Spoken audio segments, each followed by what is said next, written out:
This year is the 50th anniversary of Pride Month occurring, and they started with the Stonewall riots in Greenwich Village in New York City and Manhattan. And the point of it was basically a lot of gay, lesbian, queer, trans people who were frequenting bars in the areas, particularly Stonewall, were constantly being raided by the New York City Police Department and arrested for,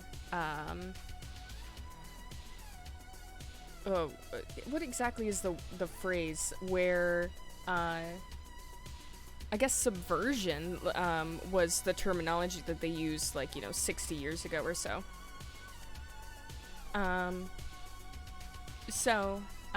The American Psychoanalytic Association had a blog post today by Jack Dresser, and excuse me, eyeliner. And it states, this month marks the 50th anniversary of the Stonewall Uprising in New York City, where now patrons of the now historic establishment fought back against anti-LGBT plus prejudice, hatred, and oppression. Sadly, some responsibility for the era's oppression could be laid on the doorstep of the American psychoanalytic establishment.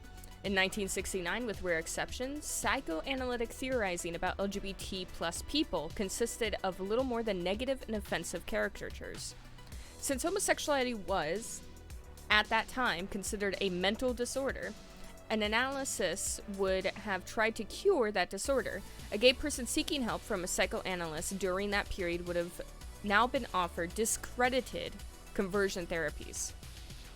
Sigmund Freud, the father of psychoanalysts, did not think homosexuality was an illness, but a neurotic conflict.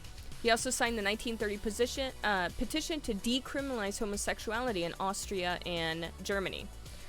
Freud did think of homosexuality as a developmental arrest, which is a kind of psychological immaturity in comparison to mature adult heterosexuality. Calling someone childish isn't as offensive as calling someone sick, but it's not a very respectful label to give to LGBTQ plus people, obviously.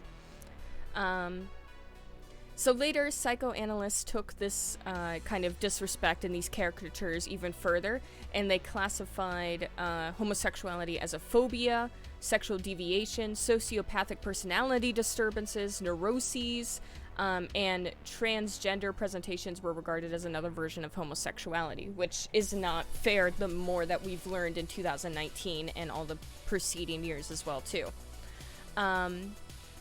So homosexuality was included as a sexual deviation in the American Psychiatric Association's 1968 edition of the DSM, the Diagnostic and Statistic Manual. We're up to, I believe we're making the 6th one now, if I'm not mistaken. Let me double check. Or has it just been released? Yes. So the DSM is in its 5th edition, which was published May 18, 2013. And so, future revisions are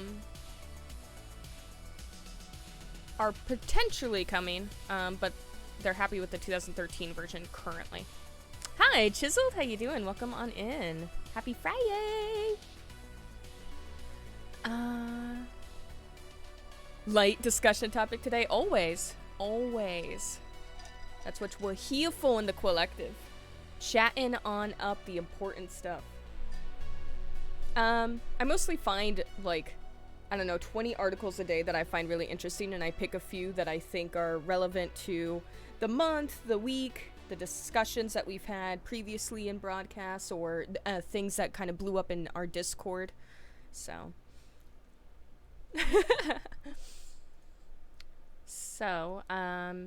the DSM, the Diagnostic and Statistic Manual.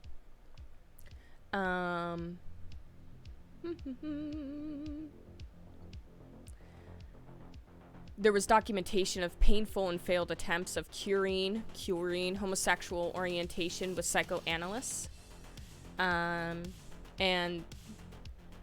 this is why 50 years ago when the Stonewall riots happened, early civil rights for the LGBTQ plus community saw psychiatry, psychology, which was mostly psychoanalytic theorizing, influenced heavily by Freud, as an enemy.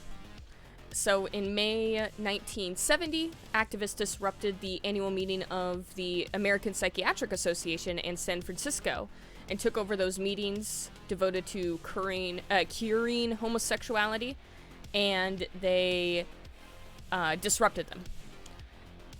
And that process initiated a 3-year discussion within the American Psychological Association, Psychiatric Association, to remove homosexuality from the DSM. It was a very controversial thing. Absolutely. And it's definitely affected the way that people look at LGBTQ plus individuals, even to this day.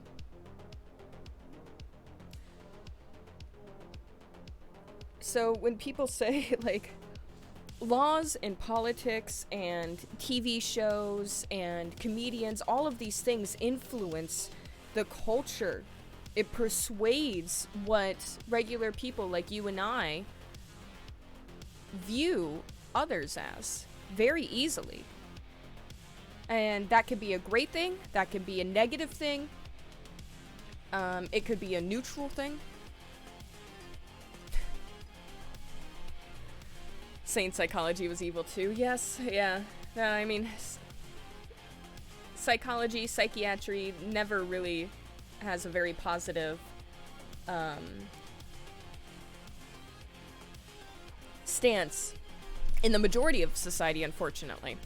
Because there's a lot of people who still think, oh, it's just happening in your head, or snap out of it, or people in Africa have it worse, those kind of things. And there's a difference between giving someone some tough love and real talk and trying to assist them in that way versus totally negating their thoughts and feelings and how they're perceiving their world and being able to assist them with that.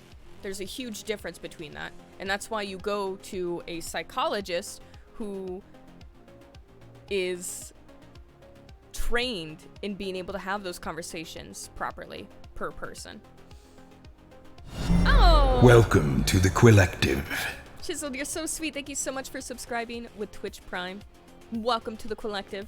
You do get access to all of our Discord channels where we do post really awesome articles, such as the one I'm reading right now. And also Quill and Chill. Once a week, usually Saturday mornings, we'll watch a random anime, movie, TV show, sitcom, those kind of things. Thank you.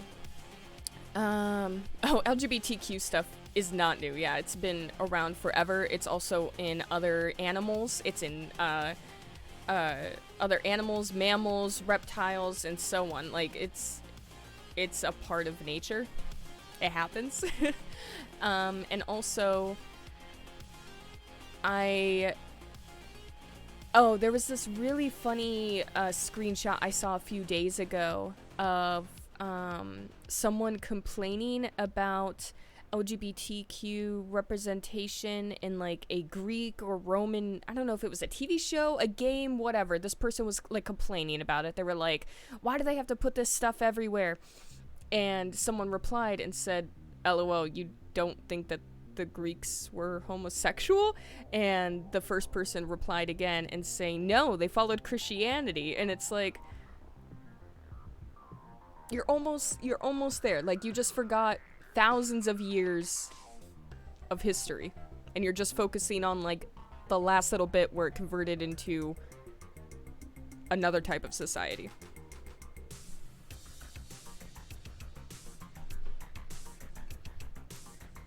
Your daughter was going to a rabbit breeding project at 4-H.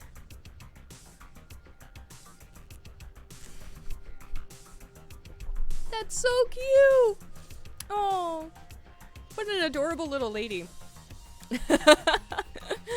Oh, see, that's so interesting. Like, obviously, breeding, reproducing, for the most part, you gotta have a male and a female like animal, human, whatever.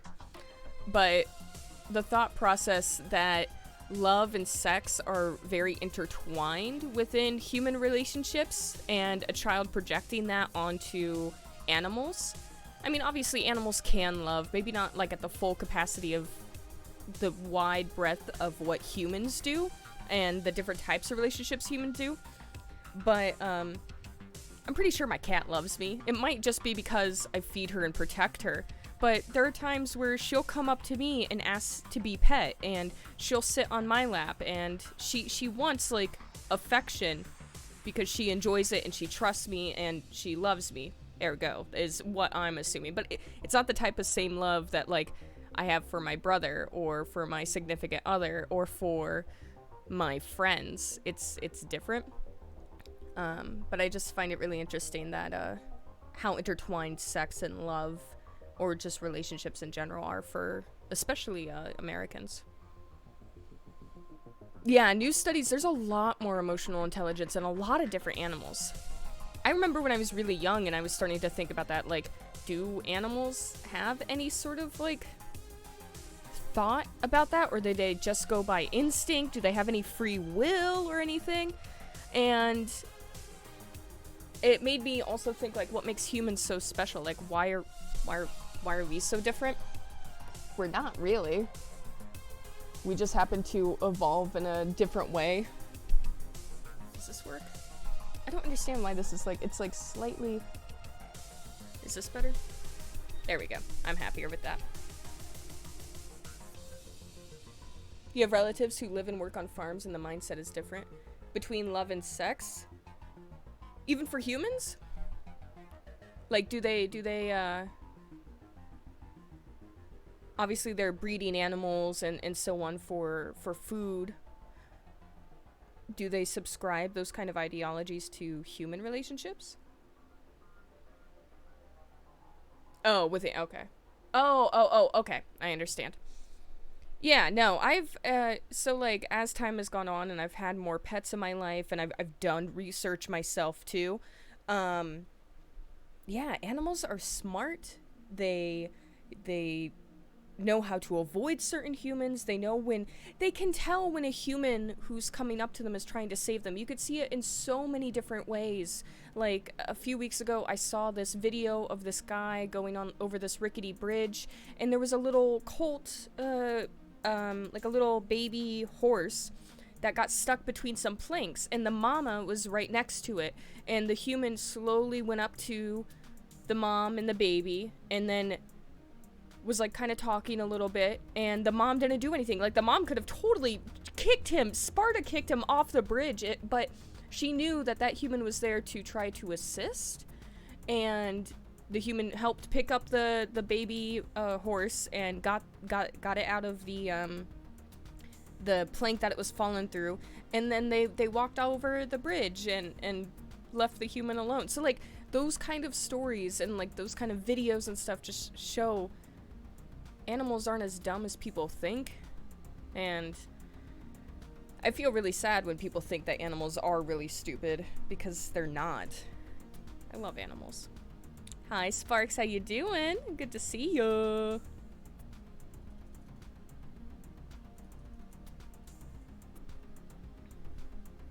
Let's see. Where the lion and the man help. Oh, yes, I love those so much.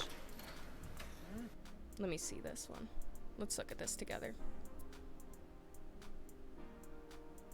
There are beings aware of stuff they rather ignore. That's a really interesting way of looking at it. Bliffle? Is that how I say it? Interesting talk about animals. I love animals. There's a few of these type of videos that I would love to share. I'll look to see if I can find them.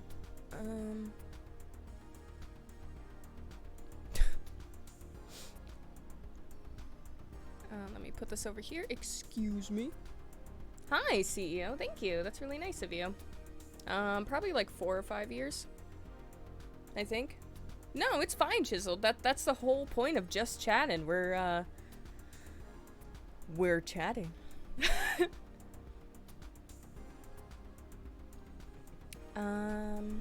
It's been 84 years. Is that a Titanic reference?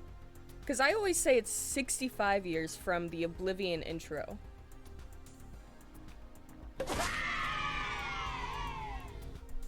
Yeah, I think I've been on Twitch for like 4 or 5 years. And there's definitely times where I've taken really long hiatuses because I was working full-time or I was finishing up my college degree. So I wouldn't be streaming for like 3 months at a time. Titanic. Nice. I've only seen like half of it because I was having a sleepover with a friend of mine in middle school. It was like one of the few times that I was ever able to like really be friends with anyone and stuff, and like for some reason we were fighting, and in the morning waiting for my mom to come pick me up, we were watching Titanic instead, and we were on opposite ends of the couch, and I was just like fuming, and so like it made me hate Titanic because like my supposed best friend was being really mean to me. So I've never really watched it. I've read about it, I've seen the clips and stuff, so like I know what it is. I have a degree in psychology, CEO. Let's see. Can I make this high quality? Alright, 480p. Let's do it. Let's see this one. Hello. Yeah, sorry. He doesn't have so much time.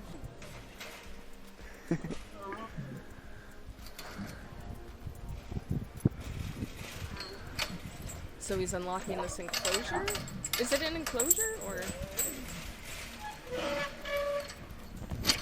Oh my god! Good morning. Oh.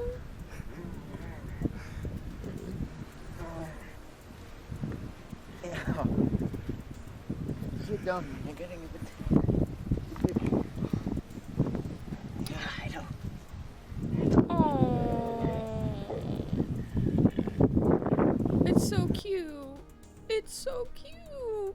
There's another one with, like, elephants. Elephants. Remember. Like a rescuer or something? I don't know. 2 elephants reunited after 20 years. Oh, man. I love the elephant ones. Elephants hold grudges, yes. It's so adorable. Elephants mourn their dead, that's true. Wow, BBC Studios 11 years ago. Hey, Zoo. The elephants line up to hug this woman. Hi, Zuki, how are you? Green dumpling emo. Oh, what a lovely person. Elephants are probably my favorite animals of all time. They are matriarchal. They live for a long time. They have like herd and pack mentalities. They never forget anything. They know the difference between bad humans and good humans. I love elephants so much. Oh no, elephant mom crying for help leads rescuers to her trapped baby. Oh no. Oh no, wild elephants mourning their dead. Oh no. I don't want to see that. Elephants always remember. I love elephants so much. Wow, I'm about to cry here. You see this tear? We all right. We all right. We out here. Feeling emotional. It's all good.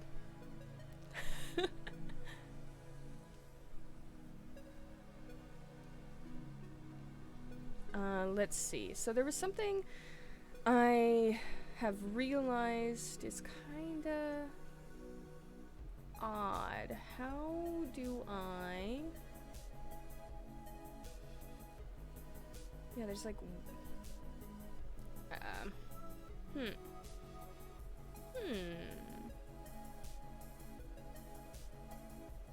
That's fine. I'll fix it later. Or will I? I always say that, and sometimes I'll write it down, sometimes I won't. You know what? Let's look at this together. Let's see. So basically, my alerts, like my text up here, is from Streamlabs, not from Stream Elements, which is what we're testing out and using right now. So I'm trying to see, what do I even call this, like support box? Wait, what is that? Okay. I have that open, so I'll remember it for next time. Alright, so let's finish up a little bit about Stonewall history.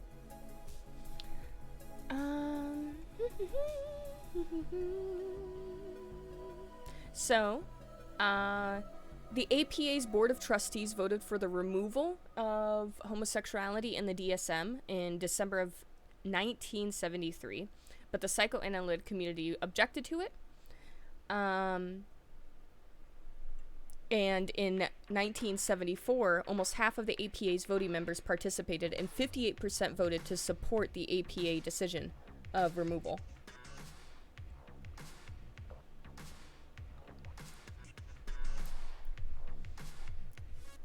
But in the 2 decades that followed, there was continuous presentations and writings about homosexuality as a mental disorder. And the organization refused to allow openly gay and lesbian mental health professionals to train at affiliate centers. So, understandably, a lot of LGBTQ plus individuals from the 60s, 70s onwards viewed psychoanalytics and those who practice it as enemies. Because... Hi, Driz! Happy Friday! Good to see you again, buddy. Chiseled, I agree. There's a lot of aspects of Streamlabs and Stream Elements that I like on both sides. It's a little difficult to meld them. I just need to be better. Gonna be lurking? Hey, no problem. I don't mind. It's good to see you again. Let's see. But...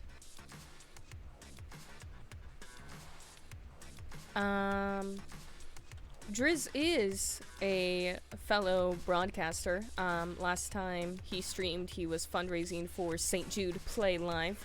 He's always been a really supportive and kind individual for myself and a bunch of other broadcasters I consider friends. So I highly recommend giving him a follow, and whoever he's hosting and hanging out with are good peeps. So. Okay. So in 1991, after the threat of an anti-discrimination lawsuit, the American Psychoanalytic Association issued an anti-discrimination statement allowing the training of gay and lesbian psychoanalysts. In 1992, the statement was amended, prohibiting discrimination in selecting teaching faculties. Thanks to pioneering efforts of Ralph Ruffington, the APSAA made internal changes to add substance to their words. A group known as the Committee on Gender and Sexuality was formed, and in 1997, the APSAA was the first mainstream mental health organization to endorse marriage equality. In 1998, the Ralph E. Ruffington Paper Award was established for original scholarly contribution to understanding and treatment of LGBTQ plus people. In the years that follow, that organization has gone on to take on positions supporting LGBTQ plus military service, going against conversion therapies, ending sexuality-based bullying and harassment, and endorsing marriage equality. Thanks for the follow, Scarred. No problem, Jizz.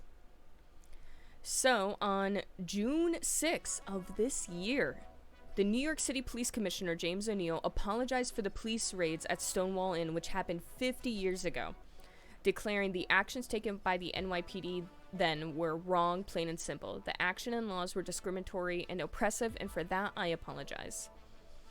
In the same spirit, when asked about psychoanalytic role in historical events, the APSAA president, Lee Jaffe, offered the following apology at the annual meeting in San Diego on June 21st. Regrettably, much of our past understanding of homosexuality as an illness can be attributed to the American psychoanalytic establishment. While our efforts in advocating for sexual and gender diversity is worthy of pride, it is long past time to recognize and apologize for our role in discrimination and trauma caused by our profession, and to say we are sorry. So, a lot of important historical things have happened this year for LGBTQ rights and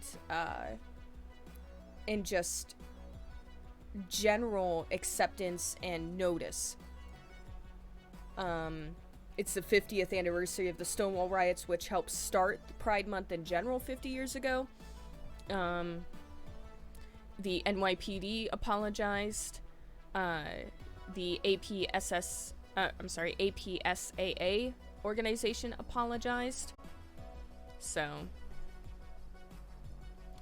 it's good stuff.